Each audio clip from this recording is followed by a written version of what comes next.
Welcome to South Florida saltwater fishing. I'm Heath, and it's time to get into the bite. Dolphin in the boat. Oh my God. Woo! Solo kingfish trip right there. Let's do this. That's mutton snapper right there, baby. Let's do this. Let's do this. Let's do this. Let's do this. You ever heard your friends or your fishing buddies talk about going out and trolling for wahoo? You wanted to get in on some of the action, but you just had no clue of how to target these fish, where to find them, or even how to get started, what it entails to go after these fish. Well, in this episode, I'm going to answer some of the most frequently asked questions about targeting these highly prized, mysterious, voracious predators of the sea. That's right, we're going over how to troll for wahoo. Before we get into this though, if you want to learn more about fishing, grow as an angler, or just see some great and exciting offshore fishing adventures, you can start by hitting the subscribe button. And don't forget to turn on the notification bell so that you won't miss a thing. Alright, so we're going to get right into this. We're not going to waste much time going over the history of the fish and all of its specifics. The one thing that I can say is that wahoo are migratory. You have to figure out your local fishery for when they are swimming by and feeding the best. Now, they do follow a cyclical migration pattern, which is up the east coast of Florida, out into the Atlantic, and then down back into the Caribbean and back up north. Happens yearly. Now here off South Florida, they are thickest and most feeding when they are getting ready to mate between the months of November and the end of February. That is when you will catch them. But they're fish and they do eat and they're always swimming around. I've seen them caught in the middle of June, in the middle of dolphin season. That being said, there's a couple of different ways you can target wahoo. The most effective way to target wahoo is high-speed trolling. You're going to get your boat up to between 14 and 18 knots. You're going to buzz up and down the reef looking for where the fish are. They're at different depths. You got to find them, and once you find them, you stick with that depth. Now there's a theory that you can buzz and kind of do a smooth S-shaped curve in between it. I find you cover more ground if you're not particularly doing that. You stick to a depth, you go all the way up the reef, you change your depth, you come back at that same depth in a straight line until you find where they're at. Smooth S-shaped curves, you might not necessarily run into them and you'll be covering less ground. Now I know that 14 to 18 knots seems fast, but the facts is that wahoo can swim upwards of 50 to 60 miles an hour when chasing down prey. Now, they don't swim at 50 to 60 miles an hour all the time. When they're at rest, they're just cruising. But when the impulse to feed is triggered, they will do what they have to do, and they will swim that fast to chase down a fast-moving target. Rest assured, you are not going to outrun a wahoo doing 14 to 18 knots. When high-speed trolling for wahoo, there's 3 different types of lures that I like to use. The first one is a lure like this. What it is it's an islander that covers up a trolling skirt, heat shrink wrapped with a couple of tandem hook setups. It is on cable. If you're high-speed trolling for wahoo, your best bet is to use cable. They will bite through monofilament. They'll bite through even single-strand wire leader. You're taking a risk using anything other than cable. I would go with 270 to 400 pound cable at the least to secure that bite. And the islanders come in all sorts of colors, so do the trolling skirts. You can customize and make your own, or you can buy them from the tackle shop with whatever they have found works. They're going to make them too. You can't really find a wahoo trolling lure like this that comes from a mass production manufacturer. So if you're going to make your own and you don't have the capabilities to do the heat shrink tandem hook setup, you can always get yourselves a couple of long shank 11-0 hooks and put them in the tandem setup and get them behind a couple of spacer beads and you're good to go with the wahoo lure. The next type of lure I like to use is this. This is a Yozuri Bonita. It's the large size. Comes with a couple of 10-0 hooks on it that are on barrel swivels that will spin in the water. This one is their newest model that they have made. It came out early 2020. It's got a different paint that doesn't necessarily chip off the way the older ones would. It's got different colors. If you look at it from the front side, it's black. If I turn it around, you look at it, it's red. It's got some texture on it. Apparently, when the Wahoo would hit it, if the smoother ones would sort of deter them from clamping down and getting into that bite. This texture apparently triggers more of a clenching of the jaw of the fish, and you get that hookup. Yozuri Bonita, super effective for high-speed trolling. And the last type of lure I like to use for high-speed trolling for Wahoo is the Rapala Magnum Deep Diver. This will get you down into that water column 35 feet. Some people say you can pull that at high speed. Yes, you can. You pull this bad boy between 14 and 18 knots, it's tough enough to take it. It has cable on it so you don't get cut off. You hook it right up here, right on the lip, to the solid ring that comes on the fish. Cable. Good to go. This one happens to be my favorite. It's dolphin colored. Everything eats dolphin. Wahoo love dolphin. Yanking this through the depths, they'll chase it down.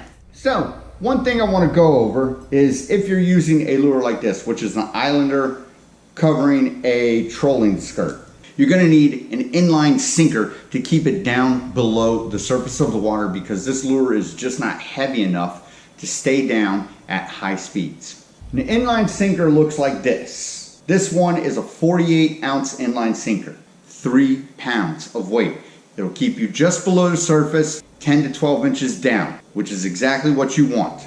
And again, on both ends, you have this 300-pound cable. Every once in a while, the Wahoo will strike your lead, and you want to be cautious, which is why it needs cable on both ends. Last thing you want to do is lose your lead and your lure because you've got this tied off with mono, and the Wahoo hits it.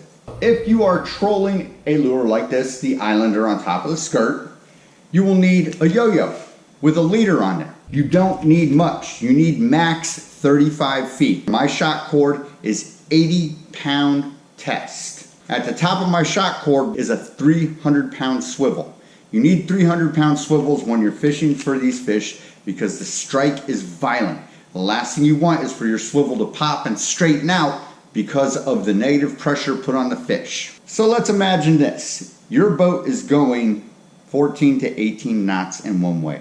The fish strikes and takes off doing 30 to 40 miles an hour the opposite way. You're talking about upwards of 50 to 60 miles an hour of pressure being put on hardware. The last thing you want is failure of any of that stuff after all the effort you've done to chase and track down these fish. Now I'm going to show you how to rig up and make your own Wahoo trolling lure with an islander and a trolling skirt and double hook tandem setup so that you can get out and do this on your own. Okay, to make your own high-speed trolling Wahoo lure, you're going to need a few things. An islander in the color of your choice. A 12-inch trolling skirt, also in the color of your choice. A 3-ounce egg sinker that will go up in the head of your trolling skirt. Some beads to act as spacers between your hooks and your lure. Double hook tandem setup. These two hooks happen to be long shank 11/0s from the company Mustad. 3 to 4 feet of 270-pound multi-strand cable. This cable happens to be from the manufacturer Fathom Offshore. 2 crimps rated for the 270-pound cable and a crimping tool. The first thing we're going to need to do is we're going to need to set our sinker inside the head of our trolling skirt. You take it and you're going to drop it in, and you want it to be as streamlined as possible. You just take it, you push it in there, and you wiggle it around and try and make sure that it's straight. When you look down inside your lure, you should see the eye of the sinker, and when you look on top of it, you should also see the eye of the sinker. If you don't, you'll want to kind of wiggle it around until you find it. Now I can see the eye of the sinker right there, which we will thread our cable through. All right, now Now that we've got our sinker inside of our trolling skirt, the next thing to do is to put our hooks on our cable. We will take one of the crimping sleeves. We're going to feed it through one side. It'll come out the other end. And we're going to feed it through the eye of our top hook. We'll take the tag end of the cable. And we're going to feed it back through the crimp on the second open end.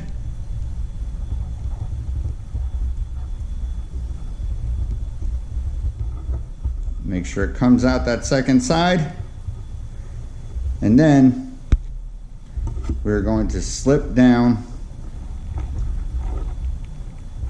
to right about there. You don't want it super tight against your hook. Now the next thing we will do is we'll take our crimping tool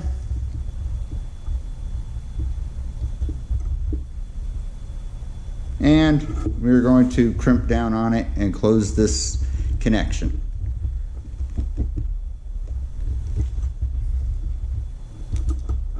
And there you have it.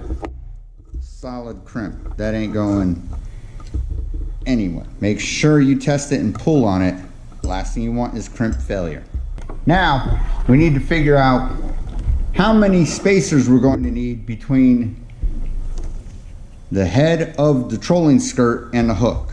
Because right now if I just put it up in there, I have my hooks buried by my lure. That is not what I'm looking for at all. I want my final hook to be hanging out the end of my lure by a little bit. So what I'm going to do is I'm going to start out with 3 spacer beads and see how far that gets us. The last thing I really want to do is trim off a bunch of length off my 12-inch skirt.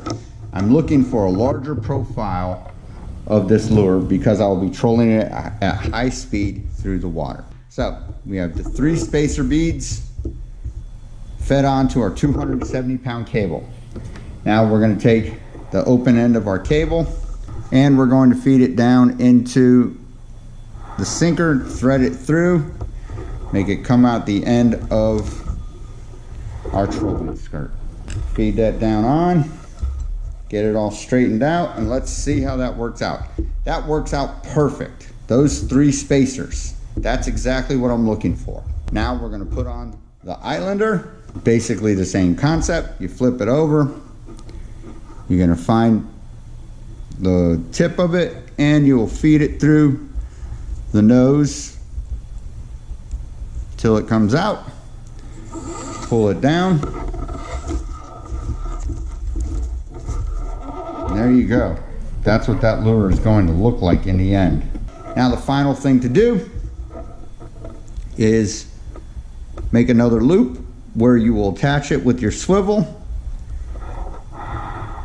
Feed the crimp through one side, fold the tag back over, feed it through the other side, push it down. Again, you don't need a large loop, but you need a large enough loop to make it so that your swivel can get through there. Crimp it shut. That's it. Your lure is done. All right, now the next thing we'll do is we're going to take our inline trolling weight. It's got a loop on one end and it's got a swivel on the other end. We're going to take the loop end. We're going to hook that onto our 300-pound swivel that is hooked onto the main line of our trolling reel. You'll hook that on, close the clasp. Then you'll take the swivel end of the inline trolling weight. You're going to hook that to the loop end of your trolling leader.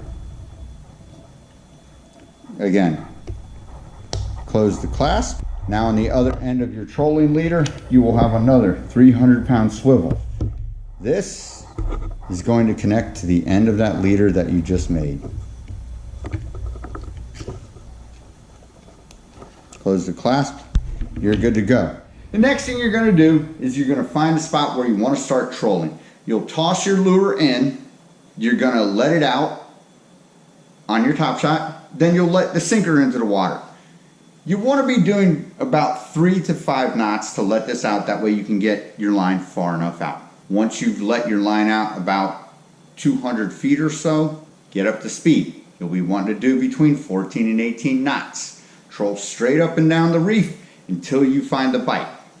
Now the next thing I want to talk about is the Yozuri Bonita and trolling this one. This is much more simpler than having a top shot and an inline sinker. All you need is the Yozuri Bonita, topped with cable, 3 to 4 feet of 270-pound cable that is crimped on at both ends to form loops. I troll this more often for Wahoo than I do any of the other ones. All you got to do is plop this guy in the water, get up to speed, you're good to go. You're going to want to let it out 200 to 300 feet. And the final lure we're going to go over is the Rapala Magnum. Now, I usually troll this with another one. Typically, I'm trolling the Yozuri Bonita as a long line, out 300 feet, and then I'll let this guy out about 150 to 200 feet to cover the water column. I got a lure up on top, I got a lure down on bottom. Then I get up to speed, and I troll around, and I wait for that bite. They're elusive. Sometimes you get them, sometimes you don't. But fishing the water column, one up on top, one down bottom, this is my favorite way to hunt them down. So now we're going to cover the important question. Where do you find these fish? I have found the most Wahoo in between 200 and 300 feet. Now don't get me wrong. There have been years where I haven't found a Wahoo any deeper than 150 feet. They're all in shallow. There's been other years where I have not found a Wahoo in shallower than 500 feet. They're out deep. In general, 200 to 300 feet, especially in our area where there is the edge of the third reef that climbs down. That's where they're hanging out feeding. So you got to be careful when you're high-speed trolling too, because not everybody's out there doing it. High-speed trolling, you got to get out there early and get going before the masses reach that edge of the reef and start piling up. The last thing you want to do is be bobbing and weaving people that are kite fishing, folks that are planer trolling and topwater trolling and bottom fishing. It's rather hard to do high-speed trolling when all of that is going on. So typically I'll head out, and that would be the first thing I'm doing, is dropping in the line, getting up to speed and pulling the bait behind the boat at high speed. Come 8, 9 o'clock when the masses start rolling into the edge of the reef and getting it going, doing their thing, I'll call it quits and try something else. Like I said, your window of opportunity is very limited. Now, trolling for Wahoo at the morning time is not the only thing. You do want to go for them more often than not in low light levels. That's when they're feeding. Now, I mean, they do hit in the middle of the day as a rare opportunity. More often than not, they're in the early morning or at dusk. And I tend to go for them early in the morning. That's when I've had more bites from Wahoo. All right, now we're going to talk about other factors that influence the feeding pattern of Wahoo. The first is the tide. Wahoo feed more aggressively when there's water flow. The water flow we're looking for is the outgoing tide from inlets. It pushes all the little sediment out of the inlet. Smaller bait fish come in to eat and feed on that, and the predators come in to feed on them. So the outgoing tide is the most opportune time to fish for Wahoo. When it comes to figuring out the tides and getting in tune with that flow of water, I like to look at any number of websites. I have a webcam that shows my inlet, and down at the bottom of it, it shows the tides. You will want the falling tide. So a tide chart looks like a bunch of waves. If you see the wave going up, that means the tide is coming in. When the wave of the graph goes down, that's a falling tide. That's an outgoing tide.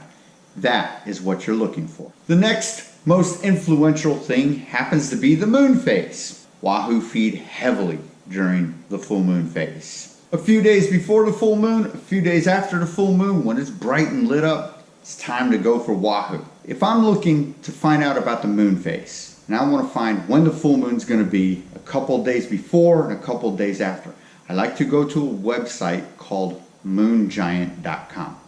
It shows me the waning and waxing phases of the moon every day of the month. And I can pinpoint when the moon's going to be full and when it will be best to target Wahoo. Another factor that brings the Wahoo in is cold weather. Right after a cold front pushes through, that water's all murky, go fishing for Wahoo. Now, if you've got storm fronts coming through and everything, that tends to turn the wahoo bite off. They will swim down low, go hang out on the bottom and feed down there. Stormy day, just the wahoo are not there. Now, another thing that can put a damper on high-speed trolling is water conditions. The bigger the boat you got, the rougher the seas can be, and you can buzz around doing 14 to 18 knots. The smaller the boat, you need the seas to be more calmer so that you can go around and high-speed troll without getting beat up and soaked. So basically, in a perfect world scenario, you would have had a cold front that just pushed through a few days before the full moon. It's early morning and the tide is rushing out and it's time to get up and go out wahoo fishing. This doesn't happen very many times a year, so you have to consider what factors are most important to you. The next question to answer, which is ultra important, is what gear do I use to fish for wahoo? I use this. This is a Penn International 30 TW. It is spooled with 50-pound monofilament. Heavy duty reel. It's on a bent butt rod from Coastal Fishing Equipment, and it's got all roller guides all the way up to the tip. Roller guides are important. It keeps smooth action and it keeps your line from getting nicked, or when it's peeling out from the rod, you won't dig a groove into your guides. Like I said before, you're trolling 14, 18 knots one way, fish hits, takes off 30 miles an hour the other way. That's a lot of pressure. That's a lot of speed, that's a lot of heat being put on the gears inside the reel. It needs to be able to handle that. Heavy gear when you are fishing for wahoo. And the final setup that I use for trolling for wahoo is another Penn International 30. This one is spooled with 30-pound monofilament. This is the reel that I'll go in conjunction and use my Yozuri Bonita and the Rapala Magnum. What I'll do is I'll put the Bonita on this reel, troll it way out far, and then I'll put the Magnum, which is going to put a lot of downward pressure because of the diving aspect of the lure. I'll put that on my 30 TW on the bent butt rod. Let those out, get up to speed, buzz around until I find the fish. And trust me, when you hear a reel like this zinging out and it's going non-stop, you'll be able to tell that it's a wahoo.